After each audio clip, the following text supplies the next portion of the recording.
Customer service, done right, can be your company's single biggest competitive advantage.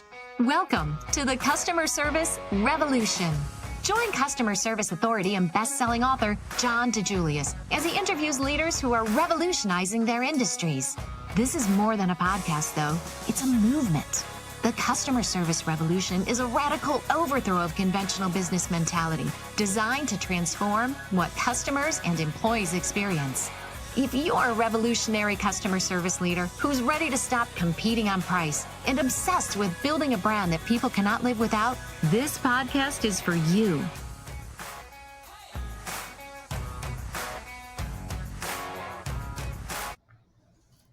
This week's episode is brought to you by the Experience Revolution membership. If you're a leader obsessed with transforming the customer and employee experience in your organization, you need to join the Experience Revolution. Find out more at thedejuliusgroup.com/membership. Hello, revolutionaries, and welcome back to another episode of the Customer Service Revolution podcast with John DeJulius. How you doing, John? I am great, Denise. How are you? I'm fantastic, thank you. Thanks. How was your weekend in New York? My week in New York was fabulous. Great weather. Spent it hanging out with my two youngest boys. My middle son, Cal, lives in New York City, and my youngest son, Bo, goes to school in Long Island. So spent the whole weekend with both of them, and it was really good. It was clean, scrubbed my youngest son's apartment. He hasn't done that since the last time I was there, but it's just it's really rewarding. You get these moments where you feel like you're a good parent, and this was one of those weekends. One of the most rewarding things I could say for being a parent is they beg me to come all the time, and I don't, as much as I'd like to. And then we had such a good time, and they begged me to stay longer. And yeah, that was just like, it's not always like that, but that your adult kids want to hang out with their dad. But it was funny, we talk about the challenges of, young men and kids. My son Bo is in that age range where 22, that, he doesn't interact socially, enough. He doesn't go out. He's a full-time student, a Division I athlete. He doesn't go out. I can, bug him, and So we went out, and we were at this really nice Vietnamese restaurant, which I never eat Vietnamese. I didn't want to go, but and the waitresses there were models. But they were all 6 foot, and so I wanted to put on a clinic of just striking up conversation. Cal's great at it, but Bo, struggles with it, as I think a lot of kids do. They don't have the inherent people skills. And everything I said to God, yeah, oh God, I can't believe you asked her. Oh God, yeah, and they were great. And the waitresses, and just, I'm sure it was part of her tip, but she's like, oh my God, you made my night. And it wasn't flirting, it wasn't anything, but it was just connecting and finding out that, she went to school for theater, and, why, and all that. I don't know how we got on the subject of height, because she was 6 foot, and does it bother you to go out with someone shorter than you? And she said, no, not at all. She goes, my boyfriend now, Jack, he's 6'2", but just finding all about that, and just, all that. And it's just funny. Bo is at first so uncomfortable with how can you ask someone that? And so it was fun, but that's not why. We just had a great time, and he lives in Oyster Bay, which is a Chagrin Falls, if you're from Cleveland. Cute. Yeah, with a beach, and an ocean. Even better. Yeah. So, it was just the perfect weekend. I miss him. Very nice. You in town? You in the country? I am in town. I was in Chicago over the weekend, but just a quick trip, Saturday to Sunday. Visiting Rick's family? No, I was visiting Ken's family, actually. I get Rick, Ken, You get them all confused. John. I knew it was some boring boomer's name. Compared to the people you've dated in the past, Ponchos and David. That's, going back to a boomer, boring name like Rick, John, Ken, Tim. Figured it was one of those. Yeah, boomer name. Definitely a boomer name. So let's talk about what's happened the past few weeks. CX in the news. Yeah, I bring everything back to CX, but the U.S. has fallen to 24th in overall happiness, according to the World Happiness Report. One report by the Inc. magazine said it's due to the kindness recession. There is a growing concern that America is experiencing a decline in kindness, community connection, and compassion. Extensive research shows that showing and receiving kindness has powerful effects in our mental and physical well-being. Simple acts of kindness can improve recovery outcomes for heart attacks patients and reduce the effects of aging at the cellular level. The positive impact of kindness and happiness on happiness is likely greater than you might think. And then, even more depressing, the report finds that if you're only to assess those below 30, young adults, the US wouldn't even rank in the top 60 happiest countries. This year's report placed greater emphasis on the importance of social support and interpersonal trust, both of which are strong indicators of individual well-being. Alarming, nearly 1 in 5 young adults in the U.S. reported having no one they could rely on for support. Additionally, the number of Americans eating alone has risen by 53% over the past 2 decades. Something I heard on that correlates with this is on a podcast. I cannot remember where I heard it. It was so interesting. Natural opioids, things that release our endorphins, they listed like the top 5, and it was so interesting. And this is not in any order. Exercise, sex, music, I'm missing one. Sex, did I say sex? And 3 times now. yeah, I think sex made up 4 of the 5. And what I like to call the day maker dopamine. What When you make about things like volunteering, purpose, any of that? Family relationships, yeah, any of that fall into endorphins? I think food was actually in one of them. Food? Yeah. But the one that, I was a daymaker, they called it kindness, right? But the daymaker dopamine, when you go out of your way to do something for someone else, what that does to you. Yeah. So this is just what, as leaders, we have to deal with. So does that mean that younger people are not doing those things? They're not exercising, they're not eating well, they're not having sex? Why Yeah. is They're not having sex. They're not dating. I don't know about exercising. That would be, I'm sure we can pull that up, but they're not interacting. Like we've said on earlier podcasts, the majority 18 to 24-year-olds have never asked someone out in person. They're not going to parties. They're working from home. They're going to school, a higher percentage remotely.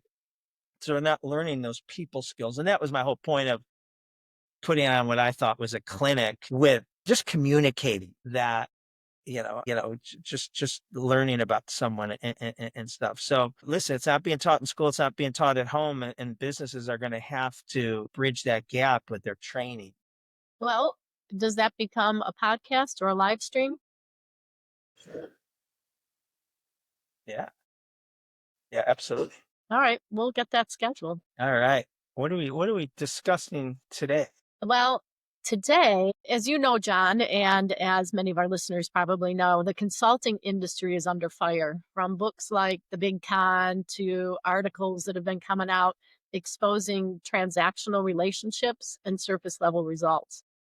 But what if consulting could be more than just rented brilliance? In this episode, John, let's have you weigh in on what's broken and reveal what the DeJulius Group is doing to rewrite some of these rules, from co-creation to capability building, and unpack what a true partnership should look like. Also, I'd like to give our listeners ways to spot red flags, why most consultants are solving the wrong problems, and if you've ever hired a consultant or maybe even thought about becoming one, I think this conversation will challenge everything that you thought you knew. How's that sound? Love it. Great. So, John, you've worked with some of the world's top brands, global brands. And when you look across the consulting industry today, what do you think clients are getting that they don't need?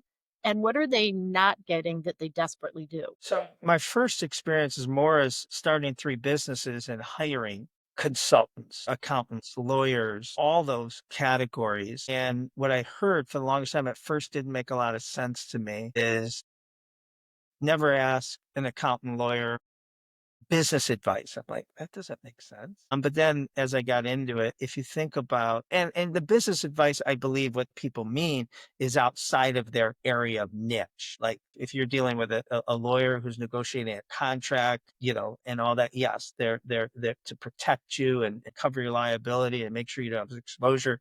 Yes. Same thing with an accountant on, your P&L and tax ramifications, all that. That's their area of expertise. But and we have worked, the DGOS group has worked with some big consulting firms. I think it's one of the big four, I think they're down to. And when I went to work with them, I was expecting all their accountants, CPAs, whatever they were, to be a bunch of 55 to 70-year-old men. And I was shocked. It looked like a college campus. Everywhere we went to all their locations in the US, and I couldn't believe that they were a college campus. So when you look at these, um, uh, consulting firms, law firms, more of the big houses, they just hire these kids right out of school and teach them the methodology, and that's great. But they've never ran a business, been a leader in a business, started their own business, been on the pointy edge of the spear. And so that gets dangerous of, allowing them to, have any accountability. Steve Jobs is a great video. Do you have it? I do have it. Let me play Yeah, that. he has a great video of why he hated accountants. I mean, you guys, most of you come from companies where you've had work experience, right? How many of you are from manufacturing companies? Oh, excellent. Where are the rest of you from? Oh, how many from consulting? Oh, that's bad. You should do something. No, seriously, I don't think there's anything inherently evil in consulting. I think that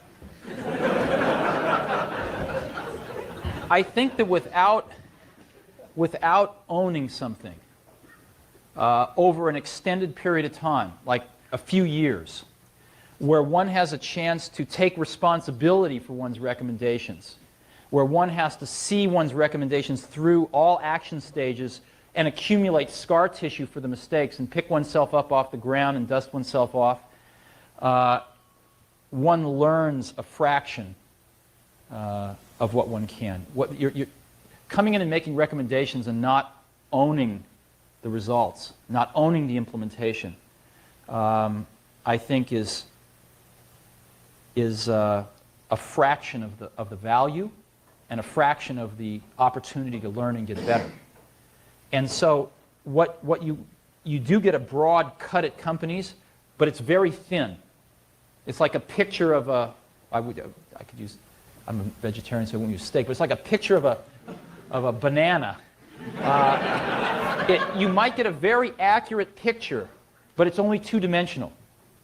And without the experience of actually doing it, you never get three-dimensional. So you might have a lot of pictures on your walls. You can show it off to your friends. You can say, oh, look, I've worked in bananas, I've worked in peaches, I've worked in grapes, but you never really taste it. So I like what he's saying, and I actually listened to a podcast recently from an ex-McKinsey consultant who said that they spent a lot of time learning about the industry they were going to consult in, and then just enough to be able to create their presentations, not enough to really understand all of the workings that are going on. But I like how Steve Jobs talks about the ownership of it. When you are building something yourself and you're there to see the outcomes, that's a big difference than just buzzing in for a month or two, tackling one project, but not really seeing it through to the end.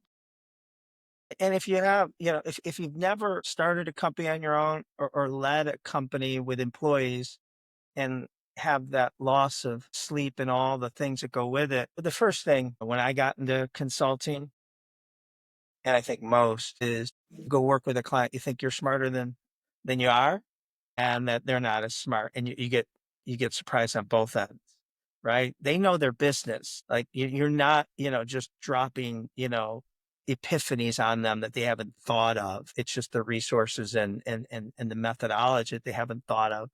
So, I think that's really where the disconnect is. And that's why you got to be careful of, making sure that you're dealing with, I think it's easier, obviously, dealing with a boutique consulting firm, because obviously the entrepreneur and the way our model is if it's not me, if I'm not directly involved in the consulting, well, we have Dave, who's our VP of consulting, who worked in corporate America and ran for well over a decade, close to 2 decades, a staff and employees. And then we have other consultants, but that's why I've always been involved in any capacity where I'll get on a call at least quarterly with the CEO or the highest executive to make sure we're on the same page, because just a consultant that has no world experience outside of the methodology, the niche that they're being, doesn't understand the long-term impacts and the flavor of the month and program of the year, and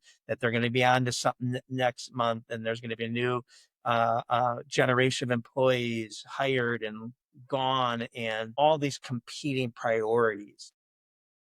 There was an article also that came out recently that talked about how too many consulting relationships are merely transactional, more like vendors than true partners. Why do you think that dynamic has become so common? I think it's something similar, even to what you said, that they really don't know the nuts and bolts of the business and or of the industry. And so they're just kind of dropping, the template, and it's not right. The template doesn't never applies to any business. There's so many nuances. We're dealing with a big international resort right now, and this always is the case. They've rolled out things in the past that were unsuccessful. They have legacy things from the founder and maybe the current CEO that have to be represented. So you can't just go in there and blow it up and have some new shiny object, but you have to learn both, because there's nuances to that. You had to adhere to the legacy stuff and make sure that is recycled. But you also have to learn what are the things maybe a former CEO or a former employee try to roll out and it has total egg on their face. So when someone brings it up, you're knowledge enough to know, that's taboo, and you'll lose credibility. You got to be, I also think in any company, this is just probably business to business, you got to be cautious. I think we got to ensure that we're the right company that they're looking for, not assume that the buyer knows what they're looking for. Demonstrate that, what your company has certain criteria to do business with. My favorite thing that I want said on every proposal and every conversation is, we will only take you on as a client if we both agree that the value received from our consulting agreement is far greater, far outweighs the fees you will pay us. Is that acceptable? That forces us to figure out what those KPIs are. What are those return on experience that will make it, and what we could talk about later. But when you create their VUs, you find out what their VUs are. That pays for 1 month of your consulting. I'm sorry, the revenue that's saved or incurred can pay for a year's of your consulting, 1 month of it. You mentioned templates, and some consultants show up with a templated playbook and they facilitate things from a templated playbook. Others show up with curiosity. What's the mindset you have and that you expect from your consultants? Yeah, I think it's, before we get into the methodology, we know what in our business and customer experience, employee experience, what the best have, and they do. And so that's our methodology. But you got to first figure out, that doesn't mean they need it all. They could be crushing some areas. They could be prohibitive to succeeding in some areas. And so you have to really do a discovery and a deep dive into what's working, what hasn't worked in the past. Have they hired consulting companies in the past where it's failed? Why? And that's definitely not always on the consulting company. That could be on, internal, the resources, flavor of the month, program of the year, management of a bestseller. You have to teach them what what makes a successful consulting project and what doesn't, and tell them, we won't work with you unless you can, provide these things. Executive sponsorship, and what executive sponsorship looks like. It's not just creating a budget and writing a check. It's the resources of are they really behind it? Are they behind it in 3 months, 6 months, 18 months from now, after we've left the building? A project lead. In our world, it might be a chief experience officer with the bandwidth and the gravitas, and is that the right person in that, or did you just promote someone or hire someone that isn't, and that they have the resources? A steering committee that represents each department, each location, whatever the scope of the project is. And then what we like to call is CX ambassadors, more frontline facing, that we can pull, that they can pull to help create. This should be created by the consultant. It should just be facilitated by the consultant, but each one is so important. Executive sponsorship, the project lead, having a steering committee of leadership, and CX ambassadors frontline. But all those have job descriptions. All those have some type of time commitment. And if you don't have all four of those, you got to be willing to walk away, because what I want is someone to be able to call them 2, 3, 5 years from now, and they say that we're doing something significantly different than we were before we hired them. Not that it was this, things felt really good for a while, but then it went back to what it was. We all look bad, and I'd rather lose turn down the project than not set someone up for success. So that brings up a common complaint that was echoed in books like The Big Con, that traditional consultants tend to create dependency instead of real capability. So it sounds like the DeJulius Group is addressing that through the project lead and ambassadors. Is that how you Steering consciously committee. avoid it? Yeah, so it's creating, the plan. It's also what I've learned from great books and training, is if your customer's first reaction to your insights is enthusiastic agreement, that's exactly what we're looking for, then you actually haven't taught them anything. You don't want to just have them say, I agree, right? Your goal is to kind of catch your client off guard with a different viewpoint, surprise, make them curious, and get them wanting to hear more. Stop wasting my time, challenge me, teach me something new. And get them to say, I never thought of it that way before. And that just on the discovery call or the proposal call, that your client or potential client should be willing to pay just for that. Obviously, you're probably not charging them if you're a consulting company, but if you're not getting that, and they're just, I use a silly example, is if I go to a hardware store and say I need a hammer and nails, and the hardware clerk says, oh, we got hammer and nails, here they are, and you leave. That might not be what you needed. Why do you need a hammer and nails? And you go into it, and this is where my, metaphor loses its meaning. But, maybe I don't need a hammer and nails. Maybe I needed something totally different, or I think I need a hammer and nails because I'm doing it wrong, and I'll be back next month needing a hammer and nails. So, just helping them learn and educate, teach them something that they didn't know, and then helping them, back to your original question, of creating the formula that not only gets it off the ground and momentum, but keeps it going. TOMA, top of mind awareness. I think we're definitely unique because we're the only company in the world that I know of that has a customer experience executive academy, which is a master's degree for customer experience.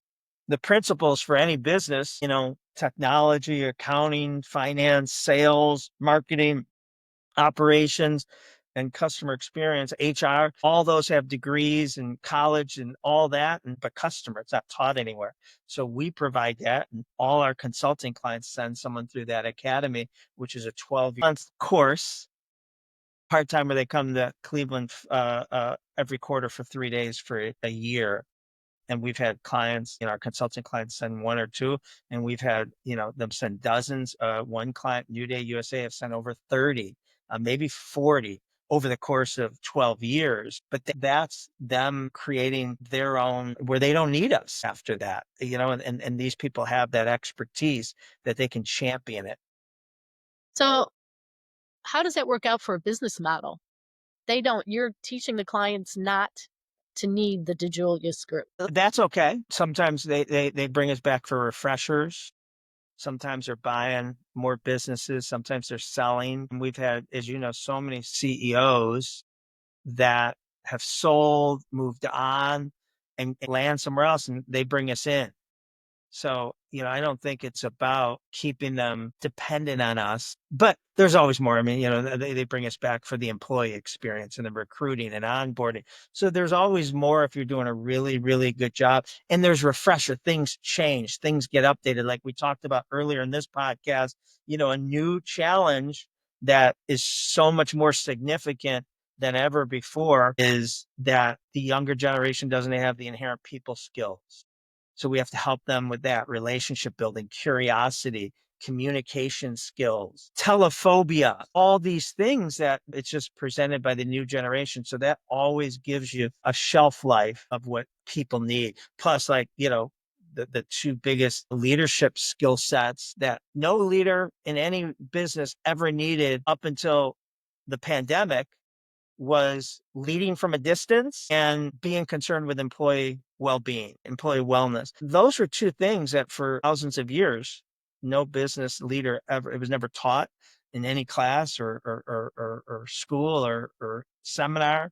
So there's always things evolving, but we shouldn't be going backwards other than a refresher with a consulting client. I love that you brought up the consultants don't create the systems for the people, for the companies. They work with them to create them. So the idea of co-creation, how important is that in your methodology? I believe it's everything. So anytime like we help a client create a customer experience action statement and the 3 pillars, every business has created stuff in the past. They may not call it what we're calling it. And the last thing they want, because they've had it done 100 times before, and the masses, their operations, their GMs, their franchisees, their frontline employees are like, oh my God, like another flavor of the month. And when we look at this, every time we help them create a customer experience action statement, 3 pillars, it's all we did is we look at all the different places that they're mentioning, addressing the customer, and we're taking out their core values or their mission statement or the purpose statements or wherever they have it. And we're just bringing it together and just codifying it to have it make sense instead of having it so many different places and so hard to remember. So we're kind of recycling what they've already saying. They're just not making it succinct. One of my favorite things is if you can't say it in 6 words or less, you don't understand it. And that's what we help. And that's what the pillars do and all that. And you get less credibility genuinely of, when a consultant comes in and creates something. What is that? Back to our original, what does that consultant know about our history, our industry? If you could, a good consultant just facilitates, puts guardrails up, cautions them what doesn't work and does work. Here's the highest percentage of why it's going to be successful today and 18 months from now. When it's created by the steering committee, the CX ambassadors, now that's what they are. They're ambassadors. They're going back to their departments after they attended a workshop in the call center, at the front lines, at the stores, in operations, saying, oh my God, we have something that's coming down that I was a part of. And I being one of us that work here. It wasn't just the people in the ivory tower at corporate that haven't done our jobs in a decade. They have no idea what it's like. It wasn't a consultant that has no idea what it's like to be on the front line, and it gets such buy-in, and they're going to make sure that it's successful because, they helped give birth to it. So, what red flags do you think companies should watch out for when evaluating consultants, especially if they want real transformation, something more than, just surface level change? Yeah, it just, I always say in anything, to demonstrate or to learn, to demonstrate your credibility and brilliance at what you do is not in what you say, it's what you ask. And it's what they ask, right? Finding out where they're losing money by not taking, this initiative and advice, how have you tried to fix that in the past? And if so, why did it work? All these different things of exposing, you should be taking your client on a roller coaster, a journey. They should actually have a pit in their stomach and should be nauseous after your conversation because you've made them realize the long-term impact or the long-term, what shame on them that they haven't addressed this sooner. What are those KPIs? All those things, not just that, and that like our hiring process or great companies hiring process, a typical hiring process is, oh, Denise is the greatest place to work. We all hug each other, sing Kumbaya, and make a lot of money year over year. Do you want to start tomorrow versus this isn't for everyone. This is a really hard job. This is, me and Claudia just had a call with someone that was thinking about attending CXEA, sending someone to the academy. And we wanted to make sure, he loved everything he heard. And we said, hold on, a couple things. One, how long they've been with you. Sometimes people say, I just hired someone. She's great. She's going to be great. That's not the person you want to send and make that kind of a $15,000 investment into an academy. You don't know if they're going to, still be here in, 2 years, 5, if they're the role model. Um, the time commitment, there's a time commitment. There's 12 days they're going to need to be in Cleveland. There's, work. We have to make sure they know what they're getting themselves into. So we're setting them up for success and we don't have people dropping, every quarter because they weren't the right person. So, educating your customer, your client on what they need and what they don't need. And again, making sure that they know you just don't want to work with anyone. That, here's what you, the customer needs. And if you can't provide that, this is probably not the right time. The educate versus sell. And educate versus sell means sometimes that means you take a better opportunity off the table today because it's not in the best interest of that customer. So, the Customer Experience Executive Academy, is it necessary for someone who's a consulting client? What is the outcomes of a consulting client that has somebody go through and attend the academy versus someone who doesn't? Well, so I mean, they become your chief experience officer, your future. They know what less than 1% of business professionals walking planet Earth know. It's the closest as you could come to becoming a DeJulius Group consulting. But they also have this community fraternity that they, with each other, that the other attendees that they went through the course with, that is their support group. Sometimes it's their therapy group. So even though after a year it might be done and we might, we have reunions and refreshers, they're just become so close, and anyone will hire them in the world. Not that we want them to leave the company they brought, but it's just what they now have in value. It's so hard to find that in a person outside of someone you send to the CX Academy. So, they've gone through this, they learn all the information. Basically, they're learning what your consultants learn. So, why hire a consultant? Why not just put them through the academy? People don't. Some people may be small enough that they can do it. Sometimes they realize they still need, the expert. A lot of times these people, that's not their only job. And so that makes it hard if they're not a full-time chief experience officer. And that's always changing and evolving. But they have the intellectual capacity to understand what needs to be done. But it kind of goes back to the original thing. They haven't done it repeatedly in a lot of businesses, we have. So there is a discount, but some have been able to just send someone, and it's the smaller businesses that probably can't send someone to the academy, and that person can move the needle significantly. If it's a larger company, they're going to need some external help. What other information do you have for our listeners about creating real transformation with consulting work and being careful of who you hire versus just having someone come in that checks the boxes maybe that you have on your RFP?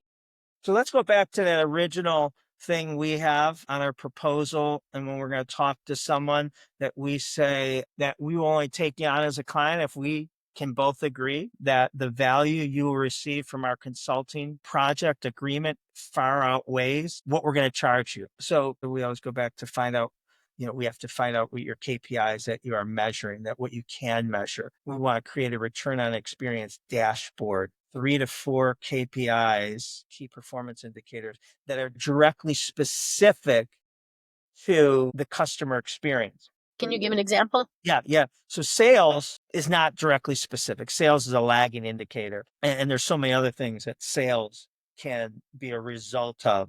Maturity of your business, maturity of the market, construction, the economy. So that isn't just one, but like things like, retention rate, earn growth, referrals, re-signs, all those. So the one, that I always say is you got to help a company find their VOO. And so, I wish I had, $1 for every time I've had a CEO when we started working say this, if you can help us improve this one metric by 1%, and the metric was different every time, depending on their business, it would mean millions of dollars either in revenue or profit. So one was New Day USA. It was their veteran opt-out, VOO. We call it the VOO. And I also call this a customer experience myth buster. A veteran opt-out in their case is they're a mortgage company that only serves veterans of the military. Typically, the hard part is to get the veteran approved for the loan. If you can get them approved, great. But a lot of times, in any mortgage company, any loan business, if you can't get them approved, we can't do business with you. Okay. So now of the ones they were getting approved, 15% of them were opting out. The veteran was opting out before the loan closed, which is a horrible thing. The hard part was done. We got you approved. Your loan's going to close, 8 weeks from today, July 1st. And then, middle of June, end of June, the veteran says, oh, I found it cheaper somewhere else, and a cheaper interest rate. And that's the myth buster. The account executives would say that they were losing veterans. The veteran opt-outs were because they found it cheaper somewhere else, a cheaper interest rate. And so we did some work. 15% a month were opting out. That's fumbling the ball at the 1 yard line. And every 1% was worth like $150,000. So a month. So I don't know what the math is, but it's several $1 million a month. All the work's done. So Rob Posner, the president, founder, said, I don't buy that it's interest rates only. So we did research and we found out these account executives who are young kids, fresh out of college, what they were doing is after they got you approved, they stopped communicating with you on a regular basis. Weren't calling you back when you call up and say, hey, where's my appraisal? Where's my inspection? Where's my title? Where's this? Because they were working on the ones that weren't approved yet in the pipeline. That lack of communication, lack of professionalism, frustration, they went somewhere else. And as a result, working with their IT company, we put in a process that this was back then, if the account executive didn't communicate with you every 48 hours, the account closed. The account closed, bells and sirens went off.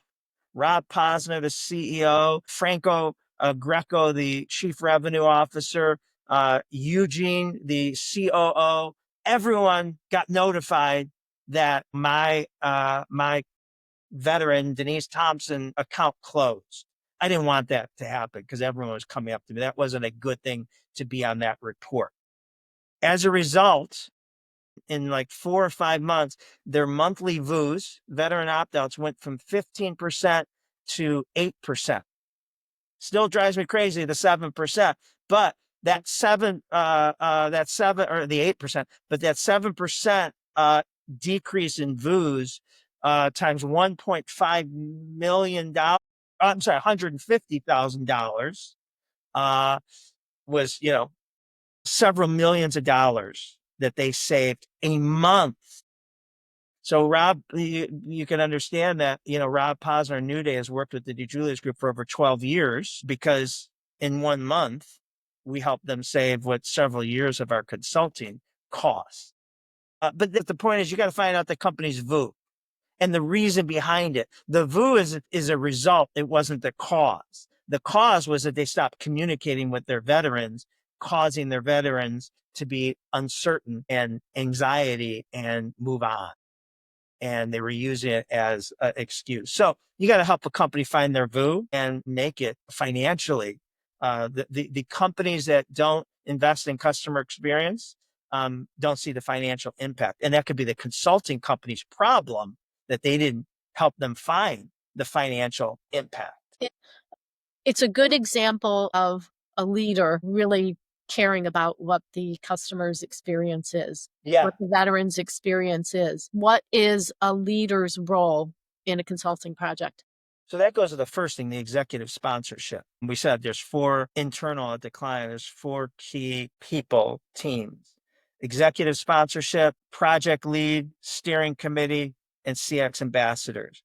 The executive sponsorship has to be, and if you look at every world-class customer experience company, Virgin Airlines, Amazon, Zappos, Walt Disney, Starbucks, did I say Apple? I'm not sure. All of them, when they were at their peak, some may still are, you can tell why. Walt Disney, Steve Jobs, Jeff Bezos, Tony Hsieh, Richard Branson were obsessed with the experience. If the top is obsessed, then those around them will be obsessed. If you don't have executive sponsorship, it's not worth making the investment. Because it'll be flavor of the month, program of the year. They'll be on to something else next month. They'll be chasing the shiny object. So you need that. And on the flip side, you can tell the Spirit Airlines of the world, their CEO punishes their customers for stuff. So you can tell why companies are great at customer experience or they're horrible at customer experience. It goes back to the CEO. It makes a big difference, but it makes a big impact on the employees, everything from their work environment when they care about service to what's in their paycheck. I'm sure that the mortgage broker, what do you call them? The account executives. The account executives are making a lot more because of discovering the VU, and they're losing so much money on VUs, right? I mean, they're commission, whatever percentage they have, 15%, of their own, that's 15%. Again, that they did all the work. It's 44 days out of 45 and they opted out. You did all the work, all the title work and all the prep and all the documents and underwriting was all done. So that you're helping them, learn how to be the highest compensated by teaching them the discipline of being in the certainty business in that one example. But we have other great return on experience that we can talk about some other time that we've talked about in other podcasts. I love to say, and there's a podcast about this, is stop surveying your customers and just measure earned growth. That's a teaser, but that's more important than, if your intention is to recommend, I don't want to know your intention. I want to know if you took action. And depending on your business model, you can track that. Leaders make a big difference in every business, success or fail. So do you want to talk about living an extraordinary life? Yeah. So extraordinary life. So countless others do. That's my personal motto. And today, what I want to talk about, because I have an event coming up for the third company I started, Believe in Dreams, which is making dreams come true for children who have suffered incredible hardship and are in poverty. Those two things. And so that's why it's top of mind, because we have this our annual gala coming up. And this statistic just shocks me that I don't think enough people know. The number one indicator of a child's lifetime success is a numeric number. When I ask people this, they usually say, their GPA, their SAT score, where they graduated in class, No, it's the zip code they were born into. The number one indicator of a child's success is the zip code they're born into. None of us control that. And so that's what Believe in Dreams strives to. And this isn't an ad for Believe in Dream, but I just think, we're all pretty lucky. I think first, if you're born in the US, you're probably born on first base for most of us, but it's just making a difference in kids, no fault of their own, can't dictate that. It's a beautiful event. And although you're not advertising the event, I am going to put information about it in the show notes. Not just the event, but Believe in Dreams. The event might be over by the time this comes out. Well, but for the other causes or the charity. Yeah. I think many of us like to help in any way we can, and we don't always know where to help. So great. All right. Well, thank you, right, Denise. Let's struggling through this. I can tell you're a little bit under the weather. You have a Demi Moore type of sound, raspy and. All right. Thank you. Thanks, we hope you enjoyed this episode we'll see you next time. Are ready to think about starting your own customer service revolution. To get inspired by more episodes, subscribe now on Stitcher, iTunes, Spotify, or wherever you get your podcasts. Thanks for listening and for being part of the customer service revolution.